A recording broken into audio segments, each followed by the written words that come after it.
Hello विद्यार्थी मित्रांनो, मी तुमचा एज्युकेटर अरविंद आणि तुमचं स्वागत आहे ग्लोबल ऑनलाईन मध्ये. मित्रांनो, आजच्या व्हिडिओमध्ये आपण महाराष्ट्र लॉ सीईटी संदर्भात महत्त्वाच्या अशा विषयामधील म्हणजेच लीगल ॲप्टिट्यूड या विषयामधील 2024च्या लॉ सीईटीत विचारले गेलेले महत्त्वाचे प्रश्न पाहणार आहोत. तसेच प्रश्नांचे आन्सर्स आणि आन्सर्सचं एक्सप्लेनेशन आजच्या व्हिडिओमधून जाणून घेणार. तर विद्यार्थी मित्रांनो, व्हिडिओ शेवटपर्यंत नक्की पहा, कारण हा व्हिडिओ पाहिल्यानंतर तुम्हाला एक आयडिया मिळून जाईल की लॉ सीईटी मध्ये कुठल्या काठिण्य पातळीचे प्रश्न विचारले जातात आणि त्यानुसार स्टडी आहे तो प्लॅन करू शकतो. तर मित्रांनो, सुरू करूया आजच्या व्हिडिओला. मित्रांनो, महाराष्ट्र लॉ सीईटी 2025 साठीची टेस्ट सिरीज आहे ती ग्लोबल ऑनलाईन मध्ये सुरू केली आहे. या टेस्ट सिरीज मध्ये 50 पेक्षा अधिक मॉक टेस्ट तुम्हाला दिल्या जातात. या मॉक टेस्ट ज्या आहेत त्या सेक्शन वाईज आणि फुल सिलेबस मॉक टेस्ट असतात. तसेच या mock test as per new scheme आहे, म्हणजे 120 मार्काच्या या मॉक टेस्ट आहेत. या मॉक टेस्ट 5 इयर आणि 3 इयर सीईटी साठी सुद्धा अवेलेबल आहेत आणि याच्यामध्ये तुम्हाला प्रत्येक प्रश्नाच्या आन्सरचं एक्सप्लेनेशन सुद्धा मिळणार आहे. तर मित्रांनो, टेस्ट सिरीजला जॉइन करण्यासाठी तुम्ही स्क्रीनवरती दिलेल्या नंबरवरती व्हॉट्सअप करू शकता. आणि जे विद्यार्थी 2026 मध्ये लॉ सीईटी देत आहेत अशा विद्यार्थ्यांसाठी सुद्धा ग्लोबल ऑनलाईन मध्ये लाईव्ह बॅचेस सुरू करण्यात आले आहे. त्या बॅचेसला जॉइन करण्यासाठी तुम्ही स्क्रीनवरती दिलेल्या नंबरवरती व्हॉट्सअप करा किंवा प्ले स्टोअरवरती जाऊन तिथेही ग्लोबल ऑनलाईन ॲपमध्ये बॅच जॉइन करू शकता. ठीक आहे मित्रांनो, तर सुरू करूया प्रश्नांना. प्रश्न आहे, should the transgender be provided with the right of voting in India? What is your opinion? भारतात तृतीयपंथीयांना मतदानाचा हक्क द्यावा का? तुमचे मत काय आहे? तर विद्यार्थी मित्रांनो, या प्रश्नाचं योग्य उत्तर आहे ओनली ए, फक्त अ. Yes, it is a fundamental right of every Indian. होतो प्रत्येक भारताचा मूलभूत. त्यामुळे या प्रश्नाचं योग्य उत्तर आहे option A. Legal practice and legal education in India is regulated by. भारतातील कायदेशीर व्यावसायिक कार्य आणि कायदे शिक्षण नियमन टिंबटिंबद्वारे केले जाते. तर विद्यार्थी मित्रांनो, या प्रश्नाचं योग्य उत्तर आहे option D, Bar Council of India. पुढचा प्रश्न फॅक्ट्स अँड प्रिन्सिपल बेस्ड प्रश्न आहे. Ownership in property consist of right to possess, use, alienate, exclude others, and residuary right. Sale is complete when property is transferred from seller to buyer.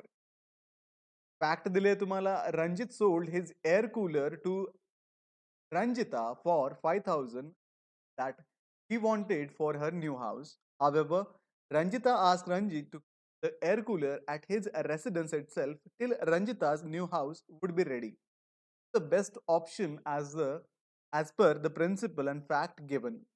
तर मालमत्तेतील मालकी हक्क म्हणजे तिला वापरण्याचा, विकण्याचा, इतरांना दूर ठेवण्याचा उरलेले हक्क असतो. जेव्हा मालमत्ता विकणाऱ्याकडून खरेदीदाराकडे जाते तेव्हा विक्री पूर्ण होते. ही घटना दिली आहे. रंजिताला तिच्या नव्या घरासाठी 5,000 रुपयांना एअर कूलर विकला, पण रंजिताने तो एअर कूलर रणजितकडेच ठेवण्यास सांगितले. तोपर्यंत तिचे नवीन घर तयार होत नाही. वरील तत्व व घटनेनुसार योग्य पर्याय निवडा. तर मित्रांनो, या प्रश्नाचं योग्य उत्तर आहे option B, sale of air cooler is complete. Air कूलरची विक्री. A sent a telegram to B in a writing. Will you sell me your flat situated at Bombay? B replied by telegram in writing. The price of flat is 25 lakh. A sent his consent through a telegram in writing stating, I agree to buy the flat for 25 lakhs asked by you. Afterward, B refused to sell the flat. What remedy does A have? ए ने बी ला तार पाठवली, तुमचं मुंबईतील flat विकणार का? बी ने तारद्वारे उत्तर दिले, फ्लॅटची किंमत 25. ए ने पुन्हा तारद्वारे उत्तर दिले, तुम्ही मागितलेल्या 25 लाख रुपयांना मला फ्लॅट विकण्यास मी. त्यानंतर बी ने फ्लॅट विकण्यास नकार. तर ए कडे काय उपाय आहे? तर मित्रांनो, या प्रश्नाचं योग्य उत्तर आहे option C. It was not valid offer because willingness to enter into contract was absent. तो वैध प्रस्ताव नव्हता, कारण करार करण्याची तयारी त्यामध्ये नव्हती. What is the full form of ILO? ILO चे पूर्ण रूप काय आहे? तर मित्रांनो, या प्रश्नाचं योग्य उत्तर आहे इंटरनॅशनल लेबर ऑर्गनायझेशन, आंतरराष्ट्रीय कामगार संघटना. Option A. A instigates Y to burn A's house. Y sets fire to the house and at the same time commits theft of a property. Afterward, Y was caught by police.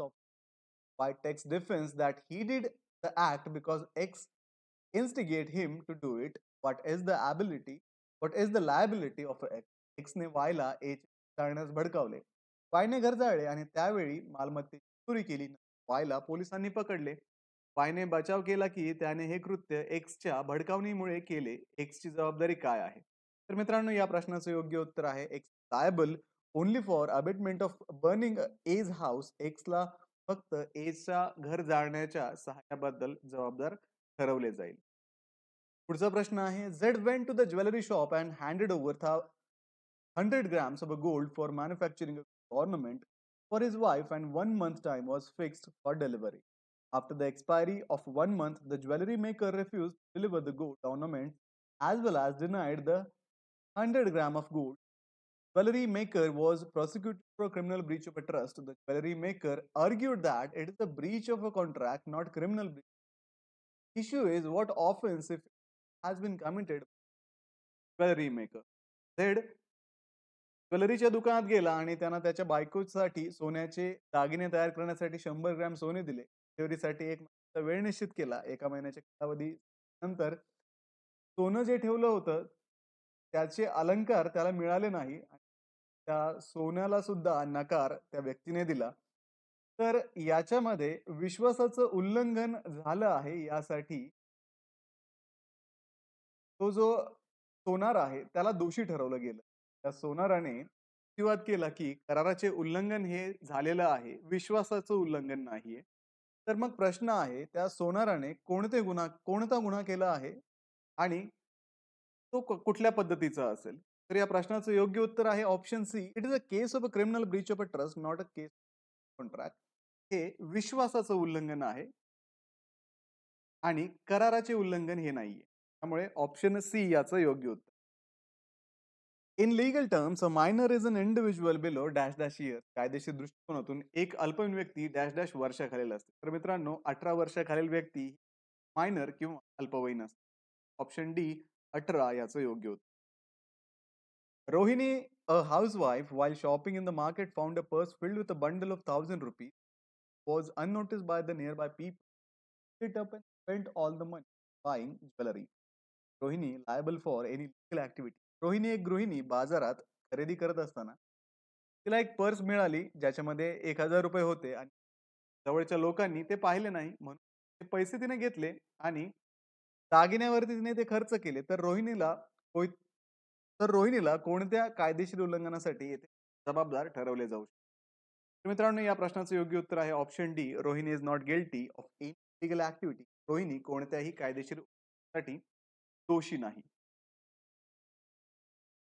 Match list 1 with list 2. सूची 1 आणि सूची 2 यांची जुळवणी करा. इथे तुम्हाला सूची 1 मध्ये दिलं आहे सत्र न्यायालय, सहाय्यक सत्र न्यायाधीश, मुख्य न्यायाधीश, न्यायिक दंडाधिकारी, प्रथम श्रेणी न्यायिक मॅजिस्ट्रेट आणि द्वितीय श्रेणी न्यायिक मॅजिस्ट्रेट. लिस्ट 2 मध्ये तुम्हाला दिलंय 10 वर्षाची शिक्षा आणि दंड लावू शकतात, 3 वर्षाची शिक्षा आणि 10,000 रुपये दंड लावू शकतात, 1 वर्षाची शिक्षा आणि 5,000 रुपये दंड लावू शकतात, 7 वर्षाची शिक्षा आणि दंड लावू शकतात. कायद्यानुसार कोणतीही शिक्षा लावू शकतात. विद्यार्थी मित्रांनो या प्रश्नाचं योग्य उत्तर आहे ऑप्शन ए.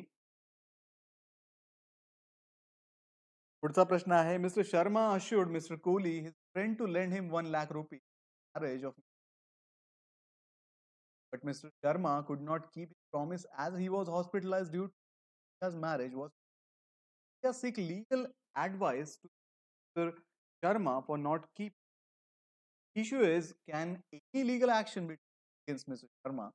श्री शर्मा यांनी त्यांचा मित्र श्री कोळी यांना त्यांच्या प्रिया हिच्या लग्नासाठी 1 लाख रुपये कर्ज देण्याचे आश्वासन दिले होते. पण शर्मा जे आहेत त्यांना रुग्णालयात दाखल व्हावे लागले. त्याच्यामुळे ते स्वतःचं वचन पाळू शकले. त्याच्यामुळे प्रियाचं जे लग्न आहे ते लांबणीवर पडलं. प्रिया शर्मा यांच्यावरती वचन न पाळल्याबद्दल कायदेशीर सल्ला घेण्यासाठी त्यांना कोर्टात तक्रार करायची आहे.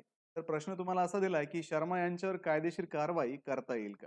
विद्यार्थी मित्रांनो ऑप्शन ए याचं उत्तर आहे. No the mere promise by A does not result in a contract. तर एचं साधं वचन दिल्याने कुठलाही करार तिथे निर्माण होत नाही. त्यामुळे प्रश्नाचं योग्य उत्तर आहे option A. That a person from Mumbai started his journey for Delhi by car at night, driving at a reasonable following at, following all the rules and protocols during the journey. Bhopal, he accidentally knocked down some big were lying and sleeping the roadside, Z is prosecuted for causing the death of these people by rash driving under Section 344A the IPC. Issue is what offense, if any, has been committed by Z. Z Mumbai येथून दिल्लीसाठी रात्री कारने प्रवास सुरू करतो. तो सर्व नियम आणि प्रोटोकॉल पाळत एका योग्य गतीने वाहन चालवत असतो. भोपाळमध्ये त्याच्या प्रवासादरम्यान त्याने रस्त्याच्या कडेला पडलेल्या भिकाऱ्यांना धडक दिली. तर मृत्यू झाला. तर झेडला IPC सेक्शन 304A अंतर्गत निष्काळजी ड्रायव्हिंग केल्यामुळे दोषी ठरवले गेले आहे. प्रश्न असा आहे की झेडने कोणता गुन्हा केला आहे? तर विद्यार्थी मित्रांनो, Z is not liable to any offence. झेडला कोणत्याही गुन्ह्यासाठी जबाबदार ठरवले जाणार नाही. Who pass the Indian Independence Act 1947 1947 चा जो स्वतंत्रता अधिनियम आहे तो कोणत्या संस्थेने पारित केला होता? तर विद्यार्थी मित्रांनो, ब्रिटिश पार्लमेंट, ब्रिटिश संसदेने हा अधिनियम पारित केला. ऑप्शन डी या प्रश्नाचं योग्य उत्तर. Principle is given. Whoever attempt to commit the offense of cheating commits an offense. Fact, Amrita with the intention to defraud Benita obtained Rs 1,000 from. जो कोणी ठगाच्या अपराधाचा प्रयत्न करतो तो अपराध करतो. अमृता बिनिताला फसवण्याच्या उद्देशाने बिनिताकडून 1,000 रुपये प्राप्त करते. तर इथे तुम्हाला पर्याय दिलेले आहेत. त्यामधून option A, Amrita has committed an offence of cheating Binita. अमृताने बिनिताला ठगण्याचा अपराध केला. याचं योग्य. प्रिन्सिपल आहे an agreement to do an impossible act itself is a void. एक असे करार जो स्वतःच अशक्य आहे तो शून्य करार असतो. कोणत्या परिस्थितीत हे तत्व लागू होईल? तर मित्रांनो, या प्रश्नाचं योग्य उत्तर आहे option A. A agrees to B A agrees with B to discover treasure by magic. A B सोबत जादूने खजिना शोधण्यावर सहमत होतो. या प्रश्नाचं which is a fundamental right of every Indian citizen. प्रत्येक भारतीय नागरिकाचा कोणता मूलभूत अधिकार आहे? तर विद्यार्थी मित्रांनो, राईट टू फ्रीडम, स्वातंत्र्याचा अधिकार. ऑप्शन डी या प्रश्नाचं. Evidence under the evidence act include. पुरावा भारतीय पुरावा कायद्यानुसार यामध्ये समाविष्ट आहे. विद्यार्थी मित्रांनो, ऑक्युलर, ओरल, डॉक्युमेंटरी, पृष्ठ, मौखिक आणि दस्तऐवज. ऑप्शन सी या प्रश्नाचं योग्य उत्तर. Which is the fundamental duty of Indian citizen. तर विद्यार्थी मित्रांनो, रिस्पेक्ट द नॅशनल अँथेम, राष्ट्रीय गाण्याचा आदर करणं. ऑप्शन बी हे याचं योग्य उत्तर आहे.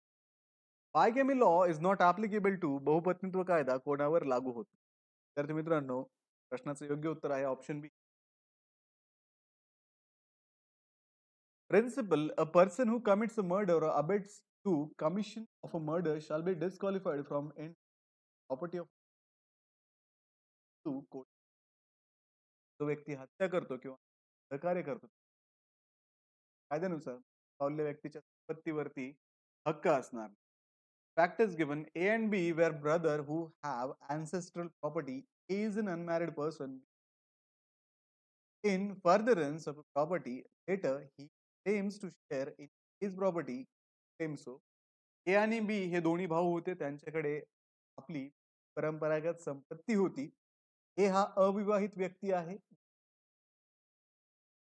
ठेवण्यासाठी त्याने ही हत्या केली.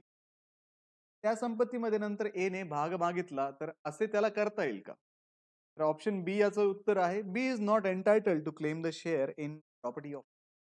एच्या संपत्तीमधील भाग मागण्याचा असर्शन दिलंय तुम्हाला. A was a passenger from UK in Air India aeroplane when the plane landed in the airport of a found that 10 kg of gold without authority. Same was not declared in the of a transit that the modifying its earlier exemption, making it mandatory now that quantity of gold must the main face aircraft. Consequently, the gold was seized by authorities by A. India had passed the notification very soon. तर ए असा आरोप करतो की हा वरून air India विमानाचा प्रवासी आहे. दिल्ली विमानतळावरती उतरतो. कळते की असलेलं जे 10 किलोचं सोनं आहे ते अनधिकृतपणे तो घेऊन आलेला आहे. ते ट्रान्झिट मॅनिफेस्ट मध्ये सुद्धा घोषित केलेलं नाहीये. त्यापूर्वी भारत सरकारने त्या आधीच्या सूटमध्ये बदल केला होता. त्या प्रमाणाने वजन विमानाच्या मॅनिफेस्टो मध्ये घोषित करणं अनिवार्य बनलं आहे. तर परिणामी त्याचं जे सोनं आहे ते अथॉरिटीने ताब्यात घेतलं. त्यावेळेस एने आपल्या बचावासाठी कारण सांगितलं, की भारत सरकारने हे नोटिफिकेशन त्याच्या निघण्यापूर्वी लवकरच जारी केलं होतं. रिझन तुम्हाला दिलंय, "ignorance of a fact is excused, but ignorance of law is not excused." तथ्याचं अज्ञान जे आहे ते माफ केलं जातं, पण कायद्याचं अज्ञान माफ केलं जात नाही. विद्यार्थी मित्रांनो, या प्रश्नाचं योग्य उत्तर आहे both A and R are correct and R is the correct explanation. A आणि आर म्हणजे असर्शन आणि रिझन दोन्ही बरोबर आहेत.